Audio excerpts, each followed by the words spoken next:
right, welcome back to the Built to Grow podcast. I'm your host, Tim Lyons, in studio, joined by Randall Angston. Oh, am I in trouble today? Hello. How we doing? Doing good. Got a great episode for everybody today. This one's cool because, man, it hit us this year like out of the blue. Yeah. I had an epiphany. The more you know. Give me a sound effect for epiphany. Don't you have like a dilly? All right, don't press it because there might be something. We got to preload these. All right, that's so we homework. have a soundboard with all these colorful buttons, and we just press them sometimes. Okay, so what I'm talking about is the difference between a large group training client and a semi-private or even one-on-one training client.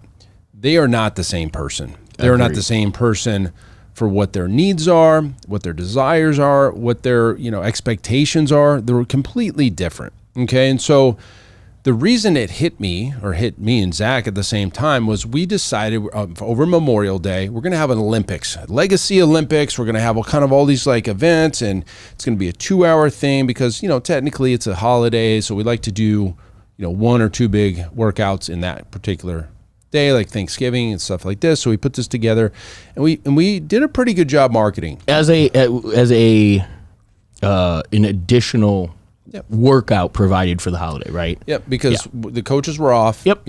We would pay them for a couple hours, give them, by the way, guys, anytime you have, at least the way we do it, like we have a Thanksgiving or a holiday workout, I just pay the guys in cash, $100 an hour, and it's a holiday, guys. Like that to me is worth it. Sure. To serve, 40, 50, 60, 100 clients or whatever back in the day. So we wanted to do this Legacy Olympics, and we're going to have like a rowing thing, and we have a VersaClimber thing in here, and just some strength tests and some fun stuff. Yep. And we were like, okay, we'll have like times for these events, and we planned it out pretty good. And it was fun, and we had some shirts made, and it was going to be a thing. Yep. But we needed people to sign up to let us know they were going to be there and they were interested in it. And we got nothing. I mean, we had people signed up on the list, but we were wanting 60, 80, 100 people. And you have right around 200 total? Yeah. We have 200 clients. So we're like, hey, if we can get 25% to 40%, cool. That's a great turnout. It'll be a good time. And, I think we got like 15. And like, sign it. It was free, no cost. Like, let's just have a cool, fun event. Yeah. And we shut it down like a week before. Like, this ain't gonna happen, right? And so everybody's like, "Oh man, Tim, you failed at something." Well, yeah. I mean, technically, I'm just telling you that what happened. I mean, I'm not ashamed of it. But what I realized was this: like, our clients, who are all semi-private training clients, don't do the tribe mentality as much as our old large group boot camp training clients did. We would have, we'll just take it back 5 years. We would have 100 people at a Thanksgiving Day event. Oh, yes. We would have a packed house for any happy hour or kind of like social thing that we did. Now, we make way more money now. We have a little bit less. No, actually probably around the same amount of clients. I don't know. I mean, let's say it's within percentages. And we have zero type of turnout. Yeah. And so it's like, well, what's going on? And so are we failing at what we're doing, or are really the clients that we're attracting now that like the semi-private training, like the exclusivity, like the attention, they don't want to deal with all the other people. Correct. They don't want a packed house. They want attention. It's not that they don't want to support the business. It's just they are a different type of person. Well, to that point, they have no problem supporting aspects of the business. And I'll clarify it this way. As we were kind of laying out the differences of those, kind of the mentality and the psychology of those types of individuals left and right. Your group mentality, most of those deliverables are low cost, very general, it's group programming. Everything's done in the collective. It's not individualized. Low cost, many people, rah, as opposed to the exclusivity of individualized programming. Of semi-private. Correct. Individualized programming delivered in a restricted number of people.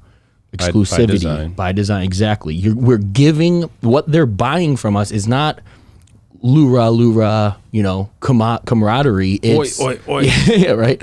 Hockey or those soccer hooligans. It's the exclusivity of the result that they're looking for. Both are looking for a result. The result is different for this, group. And you have to equate like the needs of the business within that. To grow the business, we've got a couple of options, right? We can add more people, which they don't necessarily value. They don't want, because more people in that business means less exclusivity. Or they get bumped off in an hour, or competing for their time. Exactly. They don't want that. The things they value aren't in alignment with the needs of the business when it comes to adding people. But because they value exclusivity, these clients, I would almost guarantee, would take a small bump to their rate to maintain the exclusivity.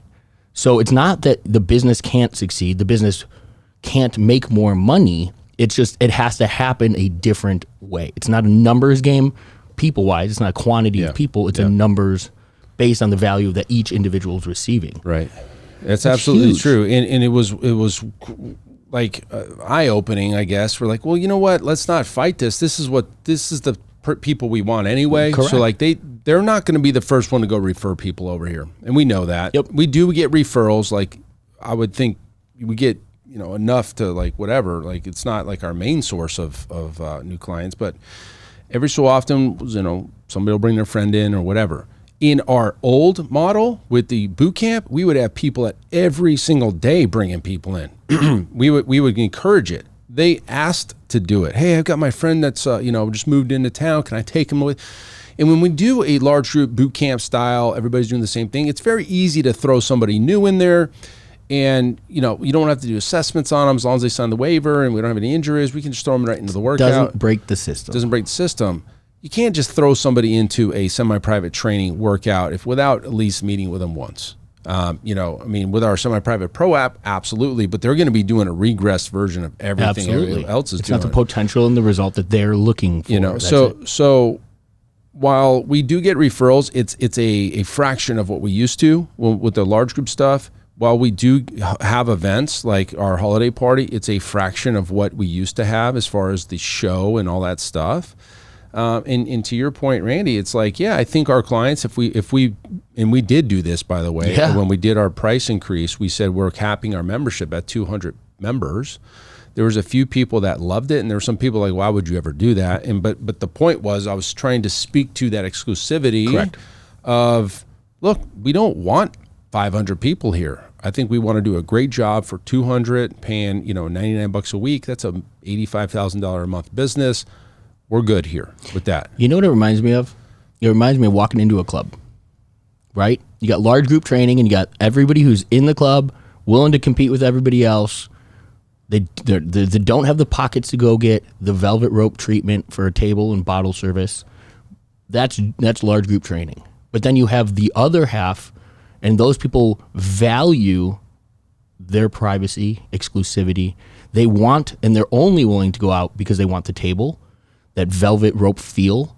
A great analogy. Because it's almost the same kind of thing, like a right? Nightclub, yeah, it is, because those, and if you're trying to sell semi-private or the exclusivity to the bulk mentality, you have a difficult time. They don't value the things that those individuals value. They're not willing to pay $300 for a bottle because they're going to go get 4 drinks at $17 a piece or whatever it is, Right. But the other way around, those people that are sitting in the table, they don't want to go into the pit. They don't want to go deal at the bar and have to wait in line and do all that. They're different sets of values. Yes. And when you cater to the client, we're not training.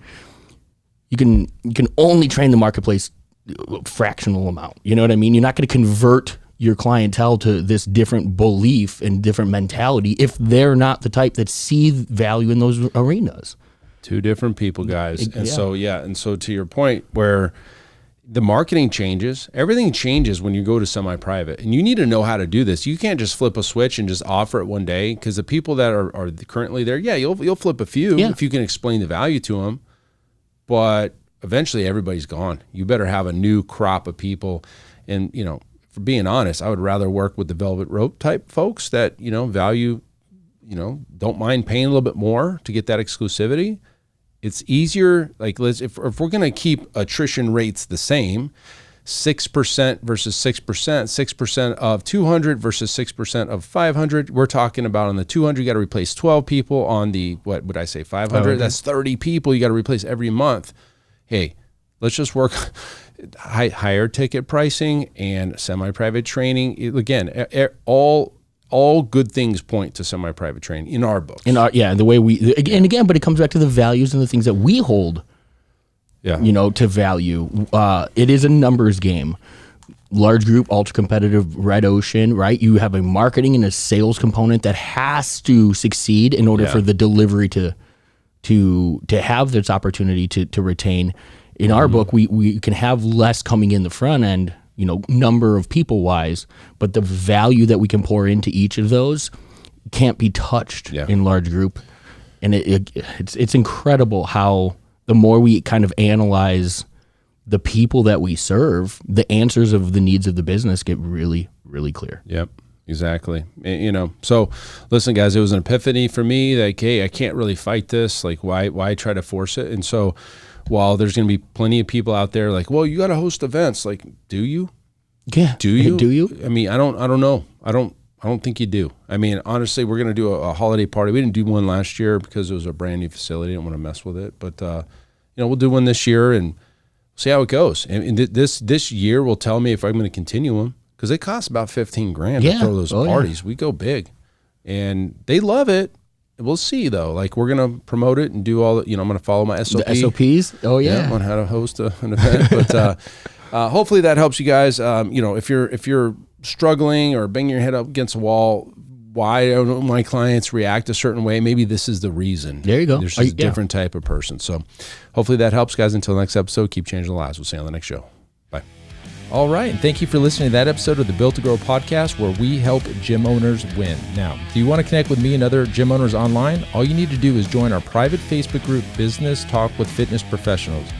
Just head on over to Facebook and type in Business Talk with Fitness Professionals. And when you do, we're going to give you our 10 marketing strategies 7-figure gym owners use to win. I look forward to seeing you in the next episode. Until then, keep building something great.